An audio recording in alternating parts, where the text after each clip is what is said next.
18 innings. That's right, 18 innings. Went all the way to basically 3 a.m. on the East Coast. And what we see is a massive win by the Dodgers, 6-5, with a walk-off Freddie Freeman home run at the bottom of the 18th. Claudia, did we just witness the greatest baseball game of all time? I mean, it has to be, right? We knew this was going to be a good series with these two teams. Really, anything that any series the Dodgers plays in is going to be good. But Toronto was right there with them.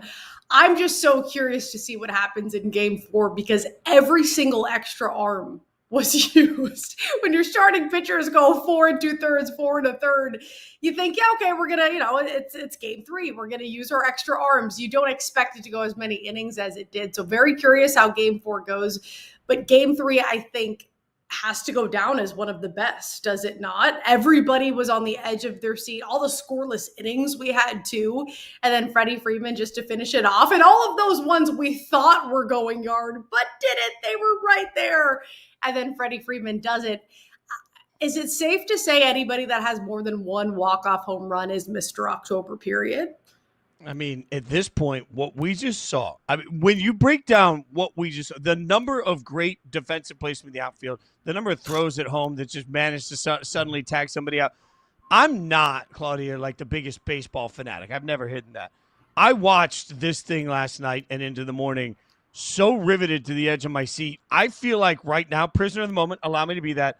I think we just saw the greatest championship game I've ever seen. I know it wasn't a Game 7, and that's what everybody makes it, but when you go 18 innings, 6 hours, 39 minutes, 19 pitchers, a walk-off home run, Shohei doing things that has never been seen before, like this, when you put all of that together and just the amount of drama, that's the thing, like, as somebody that does love hockey and talk all the time about the reason that I love Stanley Cup playoffs so much is because every single second feels like it could be the end of your postseason, right? It just feels like one goal is just life or death in the way that you play that game.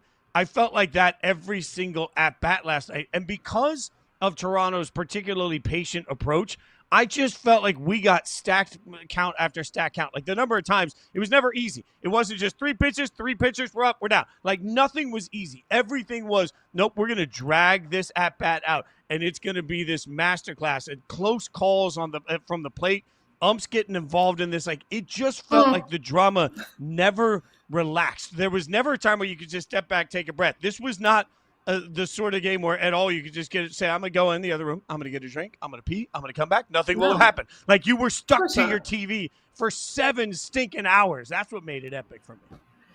Yeah, I mean, we saw Clayton Kershaw get out there. That might have been the final out of his career. Bases loaded, 2 outs, and he goes out there and pulls through. There were so many different storylines to this one. Will Klein was the quiet hero. I know we're talking about Freddie Freeman. Of course, we're going to talk Shohei, but pitched 4 scoreless innings, and he had pitches that he had never seen before in his career. 45 is the most he pitched. That was AAA. 36 is the most he's done in the majors.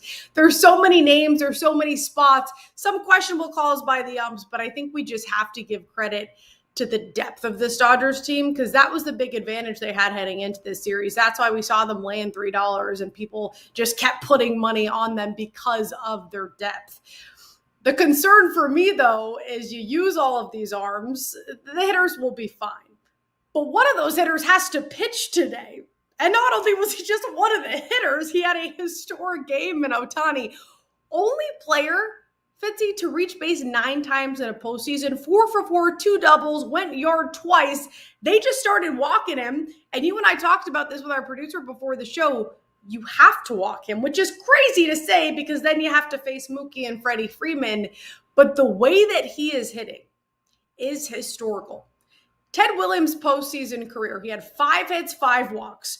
Shohei Ohtani's past 10 plate appearances, Fitzy, 5 hits, 5 walks. How do you beat that? You can't. As slow approach as Toronto is and all the talent that they do have, now you have to consider the fact that George Springer is likely out. He left that game. You need every advantage you can get against this Dodgers team. And now if you're down Springer, the only advantage you have is that Ohtani played the way he did last night and now has to pitch. The funny part about last night for Ohtani to me was that Toronto had an entire meeting on the mound before one of his at-bats. And the broadcast said, all right, what they're telling us here is where this pitch has to go, where this pitch cannot go. They are absolutely telling him right now where this pitch cannot go. And the first pitch that came out of his hand went yard. Like, that's just, they had a meeting about how to not do it. And then Shohei was like, no, we're still good. Like, you look at the numbers, and you just mentioned it there. Like, you talk about the fact that he got on base 9 times. Nobody has ever gotten on base 9 times throughout the course of a game. And the real question is, can they pitch to him again in this series? And I don't know, as dumb as it sounds to say out loud, and I heard Jeff Passan talking about this morning, I'm not sure that Toronto can pitch to Shohei again for the entire series. And the funny thing is, even if they don't, his mark on this series is already so wild that will be the takeaway. That will be the memory. We are 3 games in, and even if he doesn't see another pitch throughout the course of the entire series, he will still have been the thing, the moment, the World Series sort of memory that we all carry with us from this, because it's been that dominant. And I don't know how you slow this down. We got to remember last year, Claudia, in the World Series, he was banged up. He was a shell of himself. And even in the playoffs this year at the beginning, there was, well, Shohei has to do it in the playoffs. He has just slammed every single narrative down to the ground and said, nope, not up in here, over and over and over again at a level that that's part of what, to me, is making Shohei the most magical baseball player I've ever seen. It's what's making him one of the most incredible athletes to watch in all of sports. Like, there are very few times in Major League Baseball particularly that one guy becomes so must-watch that everything shuts down. And Shohei's become that, particularly in the last week, in a way that I don't think even the biggest baseball lovers could have predicted. Yeah, he's an absolute unicorn. And the argument heading into this series was, well, his, hitting numbers are down when he's pitching. Maybe he can't do both in a series like this. First of all, we've seen it before. He's fine. But now the hitting is so elite, which is why I wonder, can he come out and pitch a game like we saw, when he had that crazy game just a few days ago, and he was great at bat. So my only concern is, how long can he keep this going? We've never seen this. I don't think any sport, like you mentioned hockey, and I was actually thinking about this last night. If I were a professional player, what is the best feeling in the world? I think, pitching shutout, pitching a no-hitter, yes, but going yard has to be the best feeling in the world. And the fact that he can do it at the plate, he can also pitch a perfect game. But it has to be, right? You mentioned like scoring an OT goal in hockey, sure, like a buzzer beater in NBA, maybe, but there's nothing better than going yard. It has to be, right? Which, by the way, last night, speaking of just how much respect Ohtani's getting, not only from baseball lovers, sport lovers in general, odds makers gave him odds of plus 150 to go yard. Everybody else is 400. I had Teoscar Hernandez, which thankfully cashed twice, but he was at 400. They're pricing him on godly numbers because everybody knows if they are pitching to him, he's going to go yard. He's going to have several bases. He's just unstoppable. Well, and for all of the love we're giving Shohei, and particularly for the Dodgers, I think the other part of this is we got to mention Freddie Freeman, who does, after last night, become a modern Mr. October. Like, when you have one walk-off game winner in a World Series, everybody remembers that. When you do it a second time, man, and look, throughout the course of the broadcast, every time Freddie Freeman was up, they were like, well, Freddie did it last year. And I was exhausted with it. I was like, please just stop and let the man have his at-bat. I don't need to hear about last year anymore. And then all of a sudden, he does it again in the bottom of the 18th inning, first player in World Series history with multiple walk-off home runs. Also, former MVP, 2-time World Series champion.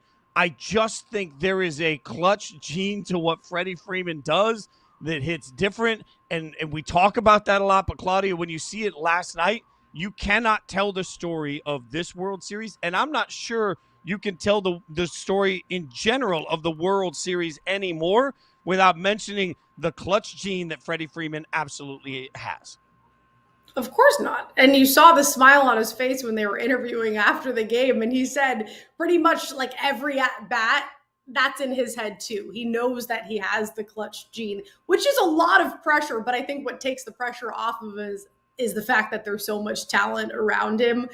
But by far, I mean, he's one of the most exciting, consistent players to watch. And it really all comes down to the postseason, but we see it in the regular season as well. The power is there, as we know, but just the consistency when it comes to just getting hit after hit. I mean, you can't pitch around him because you're already pitching around Ohtani. You have Mookie Betts, who we're not even talking about either. I don't know if you saw this, Jason, but one of the reporters asked Mookie Betts after the game, are you going to go to bed tonight thinking about Freddie Freeman or Shohei Ohtani? Which is a good question. And Mookie Betts said, I'm not going to go to bed thinking about a dude tonight. But that is the question, right? After the game that Shohei Ohtani had, Freddie Freeman is the one who comes in clutch. And this isn't the first time we've seen it. By far, you can't talk about the World Series without talking about Freddie Freeman. And this is where the greatness of the Dodgers is more than just one player. They have the greatest player in the world, and they also have a bunch of people that are rightfully so wildly paid to do what they do.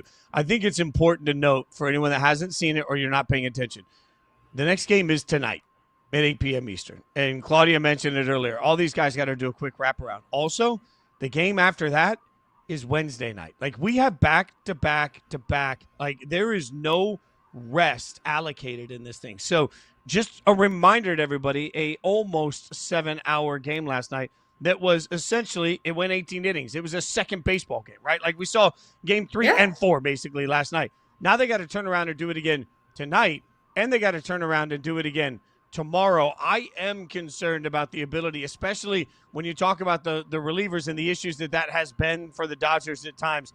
I wonder how this particularly long game, we'll talk a lot about how momentum will carry over. And, oh, my God, the lift you get from winning that game. But, man, a lot of arms were used. A lot of arms are going to be fried. I'm genuinely curious to see how the pitching looks for the rest of the way. There's going to be a lot of runs here. I think that's what we can just agree on. There's going to be a lot of runs. We saw Yamamoto, who just pitched a complete game 2 days before. He was warming up. Shane Bieber, who's starting game 4, was starting to get loose. Neither of them pitched, but that goes to show you just how many arms they did not have. The concern for me is I think Ohtani's going to be okay. The Dodgers bullpen in general was a bit of a concern heading into this series, but now that's even because everybody's arm has been used. The winner of game 3 in a best of 7 when it's tied 1-1 has gone on to win that series 70% of the time. I find it very difficult to believe that Toronto, after what happened last night, can go on and win 3 of the next 4. I just do, and that's not something crazy to say. The Dodgers remain a big favorite. They were a big favorite heading into this. It goes back to the depth, though. I just don't know if Toronto, especially if they don't have Springer, can really pull through in general. Even if you were the most stacked team like the Dodgers, the deepest team in the world, having to play a back-to-back after basically playing 2 games in a row is going to be extremely difficult, Fitzy.